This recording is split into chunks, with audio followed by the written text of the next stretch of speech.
Peace and blessings, everyone.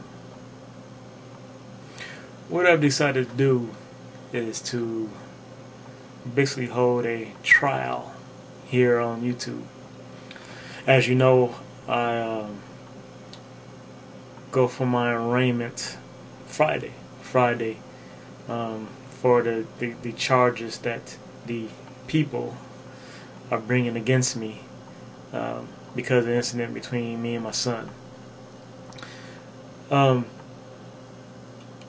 So I want to tell you exactly what happened and get your thoughts, your opinions on it, and to give my side of it. And also another thing is, because around when it first occurred, I made a video and I spoke about me and my son get into it, but I didn't give details exactly, and eventually I made reference to that parents should have the right to hit the kids, smack the kids, and I was worried that maybe I misled you into exactly what it is I did to my son. So I want to make sure I clear that up, because I always want to be truthful with you. So now I know I'm gonna tell this, and my lawyer is gonna hate this, right? But it doesn't matter. From the get-go, I've always told the truth of what happened, and I'm going to continue to tell the truth. I don't believe I was wrong in what I did. I believe that, for one, I should have the right as a parent to discipline my children the way I see fit, that is best for them, and to bring them up in the correct way. And also because of the intent behind what I did. And actually,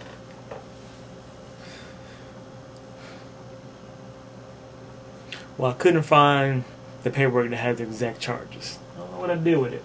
Okay, so I don't know how far back I need to go to lead up to it, to give you the background history of everything and what brought everything to a head. The son, like I said, this occurred. He was 16. He's 17 now. This happened last May, and he's basically a good kid, I guess. Yeah, he is. Normal teenager, I suppose. I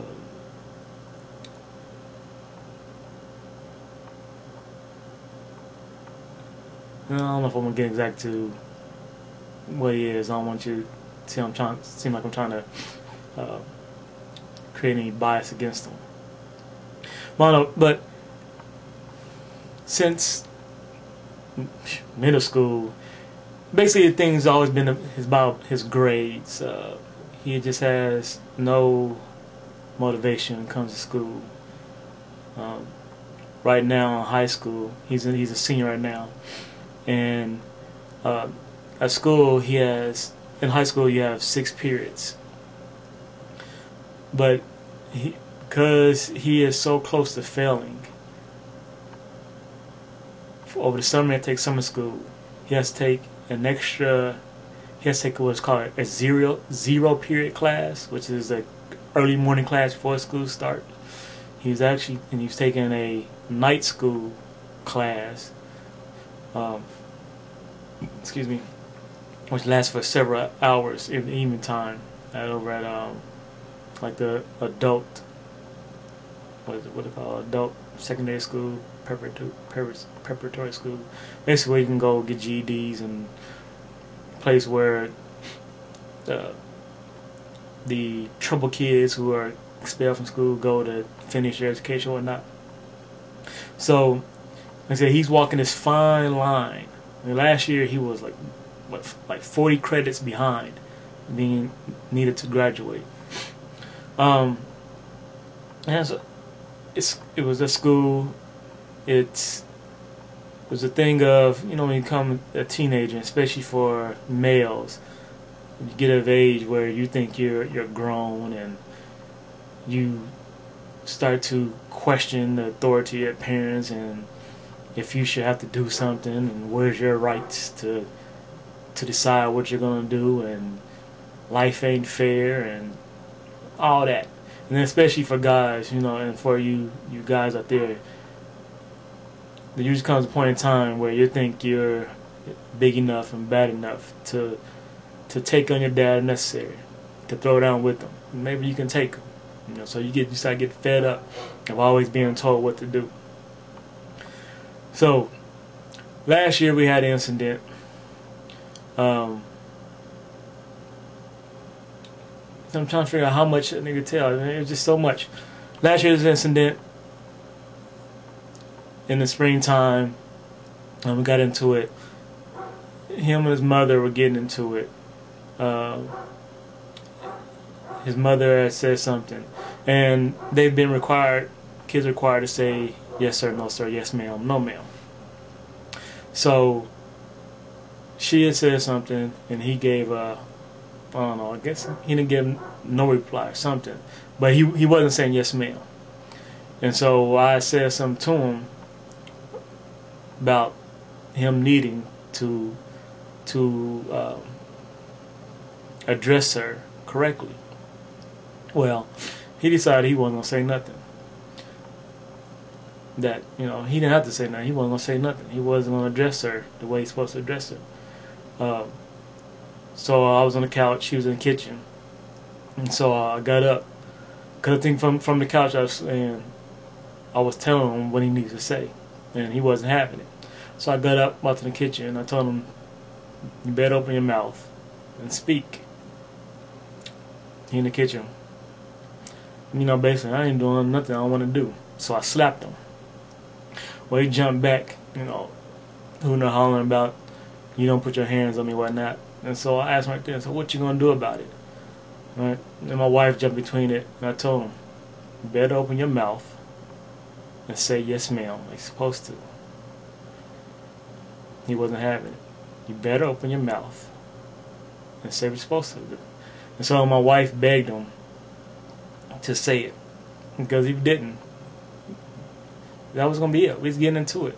I was gonna kick his ass if necessary. And the thing is, if you start a system of corporal punishment, of holding children responsible to the rules and regulations, then you have to continue that path. If I spank you when you're young, then I must continue to spank you or give some form of punishment as you grow older. Now, when you get older and bigger, a spanking, a slap on the hand that worked when you were 1.5 doesn't work anymore. A belt to the butt doesn't work anymore when you become a teenager. So it gets more serious. Basically, you know, we're gonna throw down. If he don't open his mouth to respect his mother and do his required, we're gonna throw down right then and there. Like I said, that was last year, but he ended up doing it. He ended up saying it. So there's some other little stuff he was doing last year, some of those incidents where he was basically showing, like I said, that he's getting fed up with following rules and whatnot, which really aren't that many, you know, chores or whatnot. So fast forward to last spring, and I don't know, I've been having a problem with him. I pick him up after school when he's out of school. He gets out at 2:30, and he's been having this girlfriend for the last couple years, and so there's always a problem with him getting to the pickup spot on time. You know, it takes him forever. Now, the fun thing is, kind of find out his class is on the end, of the school where I was there to pick him up. So I was literally like 5 minutes away, but you know, it took him forever. Well, what I ended up doing is, to afford him the opportunity to spend some time with his girlfriend, and also at the same time, it gave me time to watch one of my favorite shows, which is a part of interruption, so I could see 15 minutes of it, and then I head out. So I would get up there to the school around 3 o'clock. Well, getting there at 3 o'clock still wasn't enough time for him. He still couldn't be there. After giving him 30 minutes, he still couldn't be there. And so I was thinking, if you need to be there. So I turned into, by the time I get there, if you aren't there at the corner, then I'm just going to keep on going. Alright? So I was like, I mean, literally, he could never go a complete week. He couldn't go 3 days in a row of getting there to where he needed to be on time. It was always something. Some excuse, something. But ultimately, it was always because he wanted to go hang with his girlfriend or whatever. Then he ended up getting punishment. He was on punishment for, I think, school and maybe getting in trouble with something else. And so he wasn't allowed to hang out. So at the time he's on punishment. He wasn't allowed to be on the phone, on a cell phone, because of talking on the phone, cell phones during the day. You know, when it ain't free, for the grades, couldn't go anywhere. Got in trouble with something else. So he was on punishment at this time. Well, it seemed like it got to a point where he realized, well, I'm just not going to be there. Dad's going to roll through, keep going. I can just hang out here at school. So I get to see my girl, hang out with my friends up here at school. So I get to get around that punishment and not hanging out. Well, I realized he's taking advantage of that. So I was going to put a stop to that. So one day, I went up to the school. And, well, actually, before that, he's supposedly taking tutoring for something for math, right? So I went up there. It was like on this Thursday. I went up there to I went up on Thursday to find his class schedule because I was gonna go up there to meet him directly after school. Well, I saw a notice for the tutoring that he supposedly attended, and the tutoring was supposed to be like a 2-hour period, but I was usually picking him up like in an hour and a half. So I started questioning whether or not he's really going to tutoring. So I went up there real early.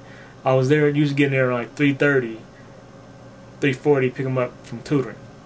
Well, I went up there one day at 3 o'clock, and I was going to go up there to the tutoring, see he was in there. And so as I'm going down the street in front of school, I see him out in the back with his girlfriend. So he wasn't in the tutoring class. So I get him. I go up the next day to meet him directly after school. While I'm up there, I end up actually his teacher in the last period class, because she was out. She was told I was there, and she invites me to class. So I'm there in the class waiting for class to get over with. I get done with class. I tell him from here on out, I'll be right here outside this classroom, close to the gate to get off the grounds. I'll be right there to pick you up from now on, directly at the school. So that was on a Friday. Monday comes, taking him to school, and that should have just said everything. Should let me know from the get-go this was gonna be a bad day. We get in the car, I'm taking him to school, and he has a skateboard. And so I asked him, "Can you ride a skateboard on campus?" "No." "So why are you taking a skateboard?" "Because I'm gonna ride it home." He's going to ride it home. I mean, but did we just not have this discussion about I was going to be there to pick him up directly at the school? But now I'm going to let him ride a skateboard home. So I made him take the skateboard in. How much time I go? Ooh, 16 minutes. Alright, so get there after school. Get there after school. I'm sitting outside. Bell rings. He comes out. Comes to the class and he starts heading away from me. So I call him. Tay, I yell out. He turns at me, looks, and points to the head or something. Keeps on walking. I yell again, "Tay!" He turns around, tells somebody, "Get my hat." So he walks on away. He's gone 5 minutes or so. And he gets back to the car. And of course this whole time I'm steaming. Because he walked away from me. If I called you, you are to come. As my child, if I call you, you are to come. Simple as that. Simple as that.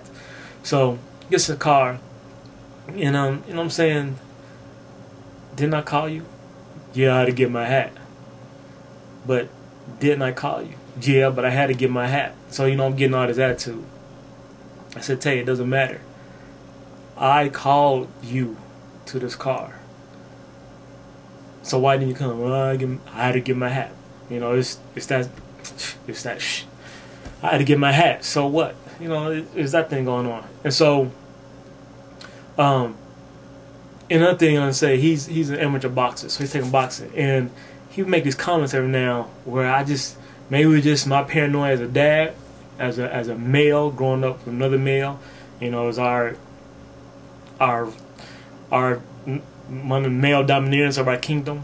But I feel like he made comments to sort of challenge me, because he thought because he was getting some boxing skills that he could handle me. So went in there and I asked him straight out. I was like, "Do you want to fight?"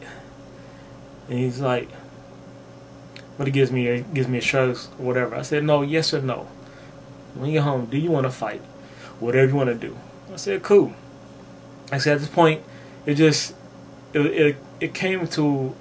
coming to a head that something had to be set down, because he was more and more challenging my authority. So something had to be set down. So driving home, it takes about 15 minutes to get home. So I'm thinking of what I'm going to do, how I'm going to handle this. I originally actually thought about, maybe I should just drive straight to the police department. But I was like, no, I'm not going to do that.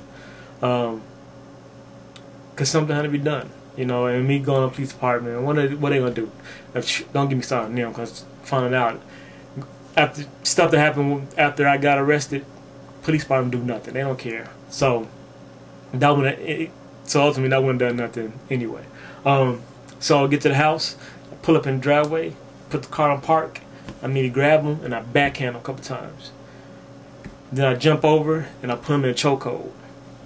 Now the basis of debate and really what they're trying to really get me on is whether or not I put him out when I put him in a chokehold. Well, I choked him until he was out. I choked him. I had him there for some time.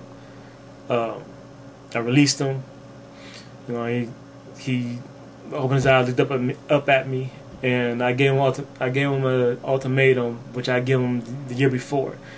Either you abide by my rules, you respect my authority, your mother's authorities, or it would behoove you to just leave the house. I mean, simple as that. Leave the house. If you want to be your own person, you think you're grown, you want this, then leave. Just leave. Of course, you know, the state don't want a kid. You know, they gotta be at home. But you know, that's just a cause for destruction and tension. But if a 16-year-old, and I think it ought to be a law now, the age ought to come down from 18 to 16, because that's the age where we seem like we start challenging people's authorities and think we're grown. They 16, they want to leave, let them go. I mean, it's best for everybody. Let them go. Excuse me. Don't hold them there. You're requiring them to hold there. They're being held there. You're requiring for me to deal with all this bullshit and this attitude. Let them go. So I asked him, do you think it's best that you leave? He said yes. So he got up, got a car, and took off. And then what ended up happening is, what got me caught is because in his eyes, some blood vessels have burst in his eyes. It could have been from chokehold.